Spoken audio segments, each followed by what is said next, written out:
Shalom, selamat pagi. Sate pagi hari ini bertemakan berbisnislah dengan benar. Firman Tuhan terambil dari Keluaran pasal 23 ayat 8 dan Amsal pasal 15 ayat 27. Siapa loba akan keuntungan gelap mengacaukan rumah tangganya, tetapi siapa memeci suap akan hidup. Beberapa waktu yang lalu kita mendengar berita aib yang menghebohkan, di mana seorang hakim Mahkamah Konstitusi tertangkap tangan terkait kasus korupsi. Betapa tidak, lembaga tinggi negara dalam sistem ketatanegaraan Indonesia yang merupakan pemegang kekuasaan kehakiman bersama-sama dengan Mahkamah Agung, rupanya salah satu hakimnya adalah koruptor.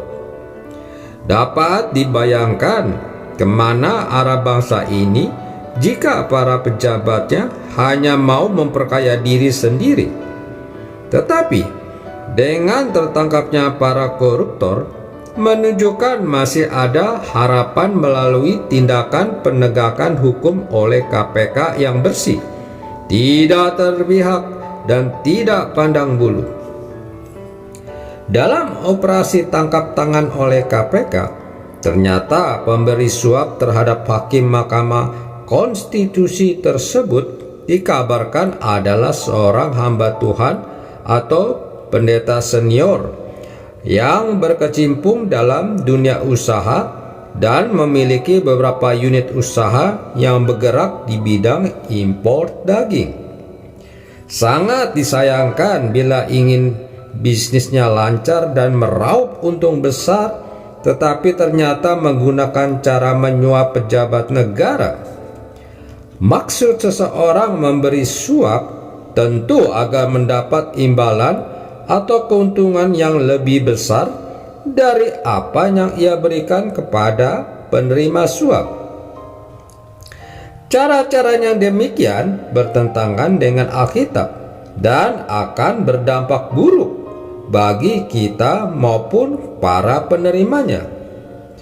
Mungkin saja hamba Tuhan tersebut tidak bermaksud menyuap, sebab sudah menjadi kebiasaan di Indonesia untuk memberikan uang sebagai bentuk ucapan terima kasih kepada orang yang sudah membantunya.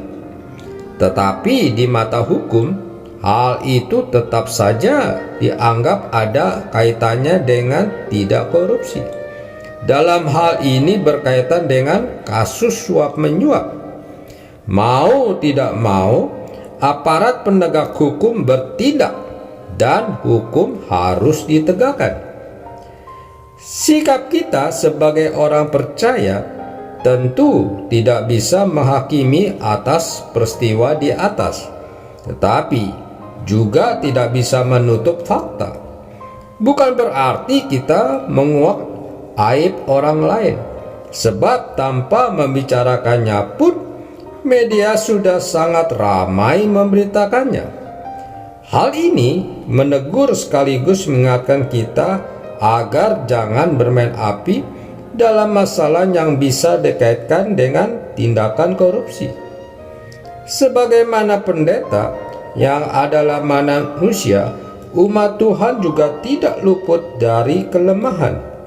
Karena itu, berhati-hatilah dalam bertindak dan mengambil keputusan.